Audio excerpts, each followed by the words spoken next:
All right, so I'm at the most ridiculous New Year's Eve party of my life, and I'm dancing with these two sexy daddies and their wives. I had never been to this party before. My friend got me an invite. He told me that, like, everyone was going to be on cloud nine to bring multiple costume changes. It was going to be a bunch of professional people getting completely insane. If you want more details about how we got to this point, go check out part one.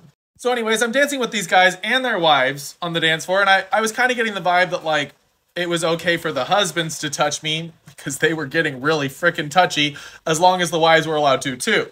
So we're all getting really intimate on the dance floor, to say the least, and like, at one point, I had this guy's wife dancing in front of me, and I had him dancing behind me, and he ends up sticking his hands down the back of my pants. I wasn't really expecting that, but oh my god, I was living for it. I mean, this daddy, I'm not even really into daddies. I'm usually into guys like my age or a little younger, but this daddy was sexy as fuck.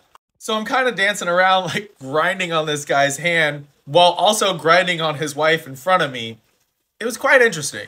We danced for a while longer all together, and then we took a break, and, like, the dads and I started chatting even more and started really hitting it off. They asked me if I had seen the Infinity Room yet, and I was like, what is that? They got all excited and were like, oh, follow us. So I start following these daddies. Keep in mind, we are all on cloud nine. We're having a good time for New Year's Eve. So I follow these daddies, and they take me through this hallway that I really don't know how to describe. I called it the noodle forest.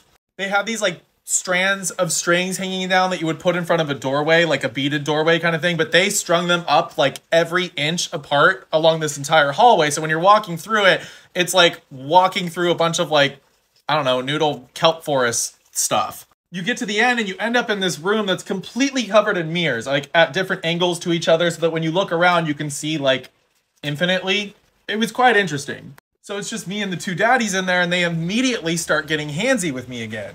They start dancing and, like, grinding on me, and they were getting way more intimate in that room than they were on the dance floor with their wives around. Let's just say that. I started putting my hands places that their wives probably wouldn't have been that stoked about, but I was enjoying it. And then soon after, the dads were like, okay, we should go back out. I think maybe it overwhelmed them a little bit. So we go back out to the party, and then let's fast forward a little bit. It's about 2 in the morning, and everybody was doing costume changes like my friends said they would. So I went and got my costume changed, which was this little number. So I come back out wearing my pearl shoulder guard and white briefs, and that's it. The women were really into the pearls. Like, I maybe had it on for 5 minutes before one of them took it and started wearing it. So then I was just standing there in my briefs dancing with everybody. So then I'm just sitting there in my briefs, and, like, the women like the pearls, but the daddies seem to really like the briefs. I started dancing with just the two dads while their wives were, like, I don't know, off chatting or something, right? The three of us were getting really tight and started, like, full on grinding on each other. And follow for part 3.